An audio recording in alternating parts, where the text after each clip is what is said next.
घोड़ा सोचता चलो मैं स्वयं ही किसी के घर में घुसता हूँ, तब तो मेरा मान सम्मान करेगा।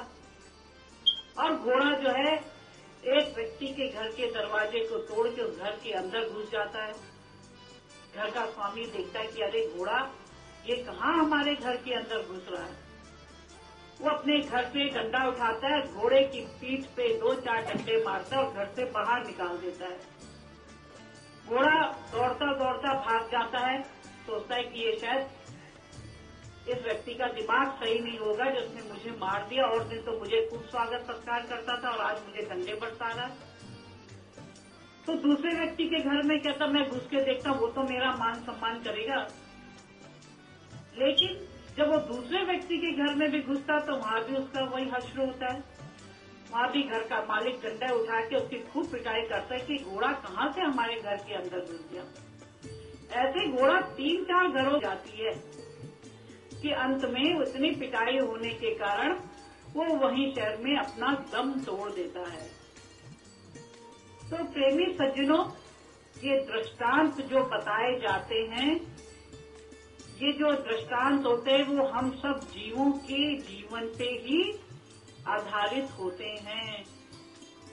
वो हम लोगों के जीवों को ही शिक्षा देने के लिए दृष्टांत जो है बताए जाते हैं कि जिस प्रकार से उस घोड़े को जो अभिमान और अहंकार हो गया था कि मेरे कारण ही राजा का सारा मान सम्मान होता है, वो ये भूल जाता है कि राजा के कारण मेरा इतना मान सम्मान हो रहा है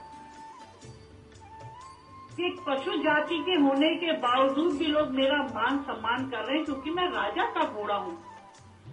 साधारण घोड़े की कोई मान सम्मान नहीं करता, लेकिन राजा के घोड़े होने के कारण उसका इतना मान सम्मान होता था।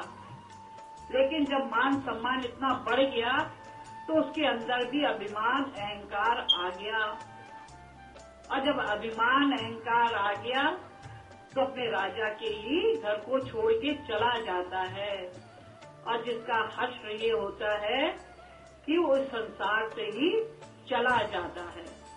तो यही ठीक हमारी स्थिति भी है, हम संसारी जीवों की भी यही स्थिति है कि हम लोग भी अपने जब अभिमान अहंकार में इतने ग्रसित हो जाते हैं कि हम अपने जीवन के इसी संसार के भव सागर में अपने जीवन को समाप्त कर देते हैं। हमारा हश्र भी उसी घोड़े के समान ही होता है। अगर हमने भी अपने गुरु महाराज के साथ को छोड़ दिया, उनके हाथ को छोड़ दिया, तो हमारा हश्र भी उसी घोड़े के समान ही है। हम भी इस संसार रूपी भव सागर में, इस संसार की चकाचौंध में, इस संसार के आकर्षण में, इस संसार की माया में, इस संसार के मोह में हम लोग भी यही डूब के अपने जीवन को समाप्त कर देते हैं।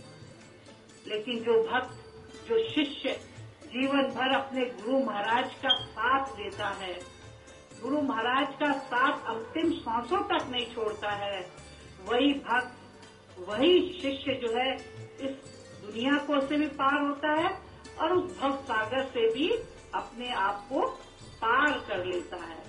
इसलिए हमें भी अंतिम सांसों तक अपने गुरु महाराज के साथ को, हाथ को, उनके संग को नहीं छोड़ना है। हम करना, अगर हम चाहते हैं हम इसी भव सागर में डूब जाएं, तो आदमी अपने मन इच्छा अनुसार कार्य करता है, आकर्षणों से आकर्षित हो जाता है, काम वासनाओं से आकर्षित हो जाता है। लेकिन जो जीव विवेकशाली होता है, बुद्धिमान होता है, वो जानता है कि गुरु महाराज के आंचल को पकड़े ही हम इस भव सागर से पार हो सकते हैं, अन्यथा हम इससे पार नहीं हो सकते। क्योंकि हमारी स्थिति भी वैसी है, अगर हमने एक नाव में बैठ के सवारी की तो हम बड़े से बड़ी जो है नदी को भी हम पार कर सकते हैं। लेकिन हमने एक पांव एक नाव में रखा, दूसरे पांव दूसरे नाव में रखा, तो उसका हश्र क्या होता है, उसका परिणाम क्या होता है कि अगर थोड़ी सी भी नदी में पानी का वेग बढ़ा या छोटा सा भी कोई भंवर आया तो दोनों नाव भी और दोनों नाव में चढ़ने वाला वो नाविक भी, वो सवारी भी उसी भंवर में डूब जाती हैं, वो नदी पार नहीं कर सकती। ठीक इसी प्रकार से हम भी इस संसार की भंवर में हम यहीं फंस के यहीं डूब जाते हैं। हम इस भव सागर से अपने आप को पार नहीं कर सकते। तो गुरु महाराज ने वो ऐसा हमें बेशकीमती ज्ञान दिया है कि जिस ज्ञान को पाकर हम इस भव सागर से पार हो सकते हैं। देखो नचिकेता कितनी छोटी सी उसकी उम्र थी।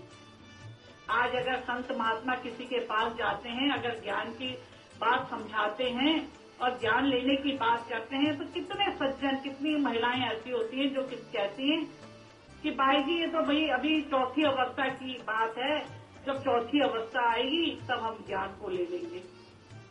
जैसे वो सर्टिफिकेट लेके आए हैं ऊपर से कि हमने इतने वर्ष जीना है, चौथी अवस्था हमारी आनी है। क्योंकि श्वासों का तो कोई भरोसा नहीं, एक श्वास का भी भरोसा नहीं है। ये श्वास हम ले रहे हैं, अगली श्वास आती है कि नहीं आती उसका भी भरोसा नहीं है, तो फिर हम इतने सालों की गारंटी कहाँ से ले सकते हैं। अगर ये चौथी अवस्था की बात होती तो भक्त ध्रुव छोटी सी उम्र में ज्ञान को प्राप्त नहीं करता। नचिकेता थोड़ी सी छोटी सी उम्र में उस ज्ञान को प्राप्त नहीं करता।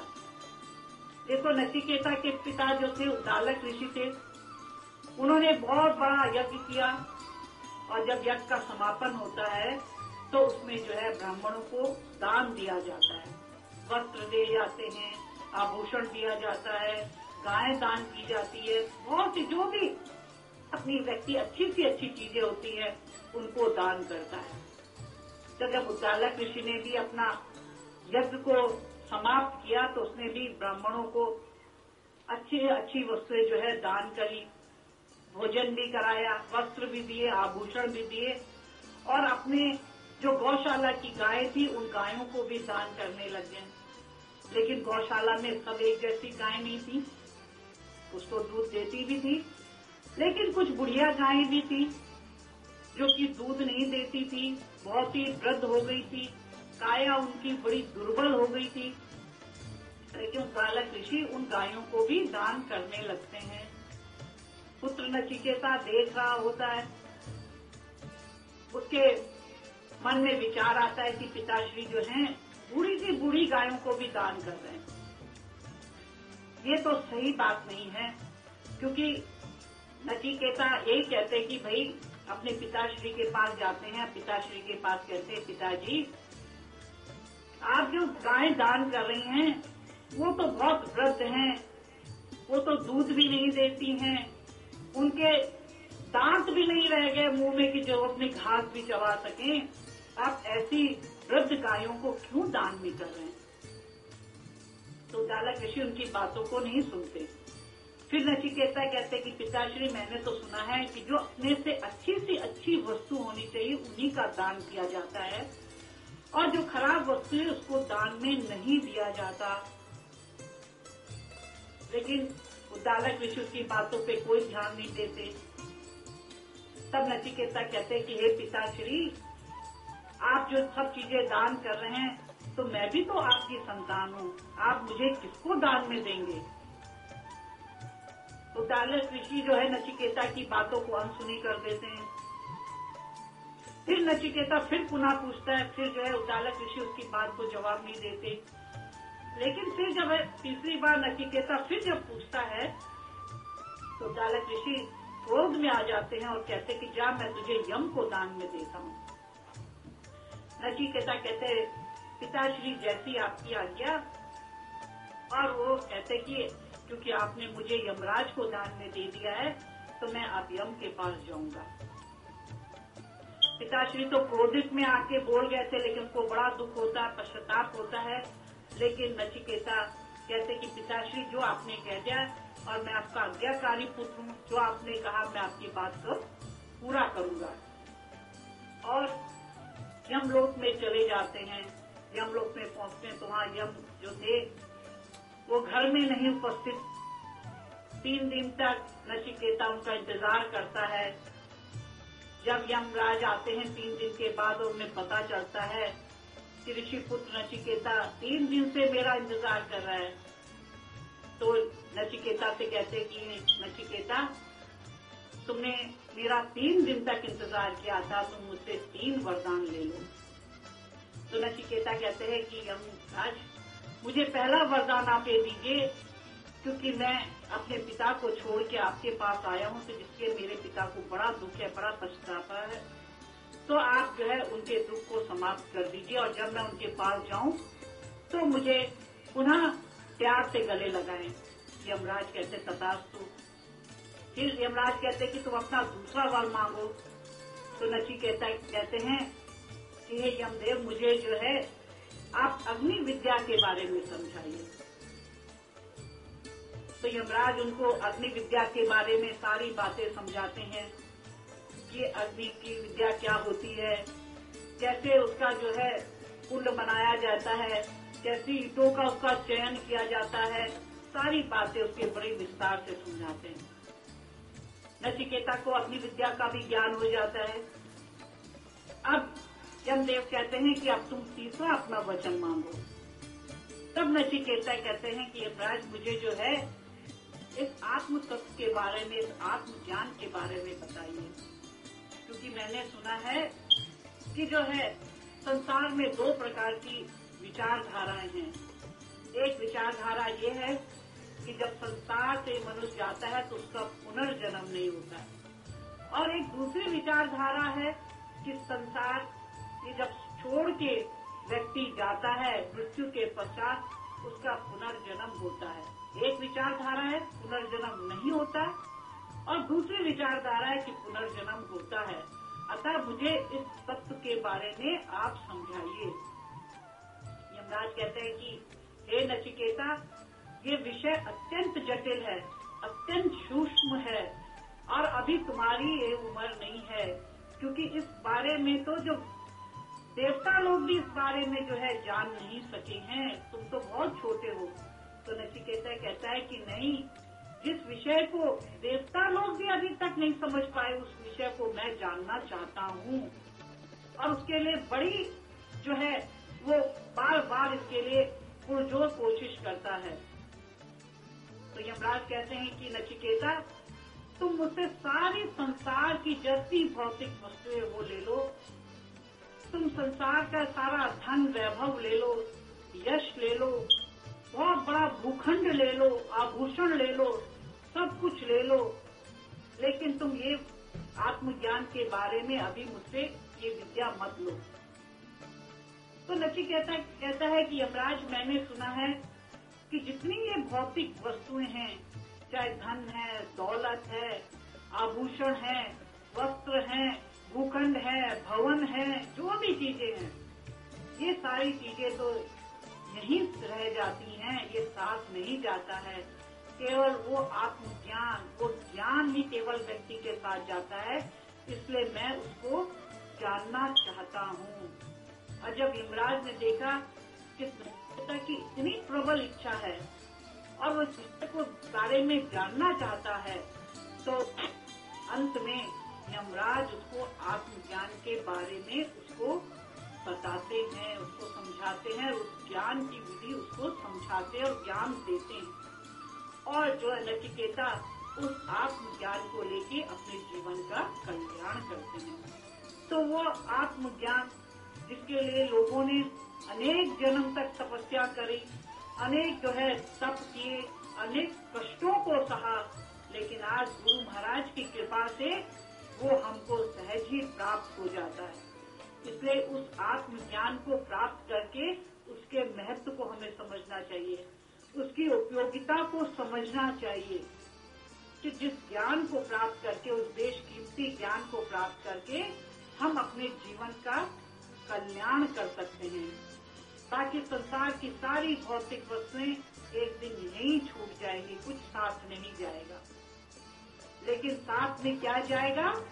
जो गुरु महाराज का दिया हुआ ज्ञान है, वो ज्ञान ही हमारे साथ जाएगा। इसलिए उस ज्ञान को प्राप्त करो, और ये इसी मनुष्य तन में जो हमें मनुष्य योनि मिली है, इसी योनि में हमें प्राप्त हो सकती है। बाकी 84 लाख योनियां मिलती रहेंगी, उसमें आप सब चीज की प्राप्ति कर सकते हो, लेकिन केवल ज्ञान की प्राप्ति नहीं कर सकते।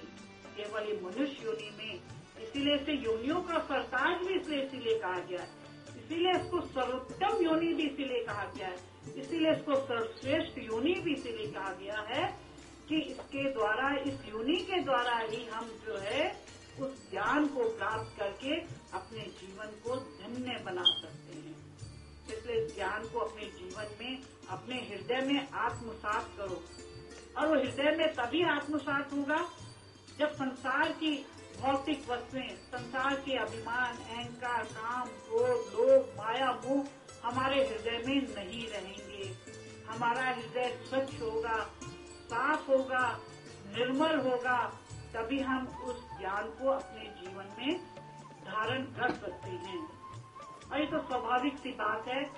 अगर हमने एक कागज, उसी कागज में हम लिख सकते हैं जो कागज साफ होता है, कोरा होता है, हम उस कागज में बड़ी आसानी से लिख सकते हैं। लेकिन अगर उसी कागज के ऊपर तेल गिर जाए और आप उस तेल से, जिस कागज में तेल गिरा हुआ है, उस कागज में आप लिखना चाहो तो आप कितनी कोशिश कर लो, लाख बार आप लिखने की कोशिश कर लो, उस तेल से सने हुए कागज में आप लिख नहीं सकते।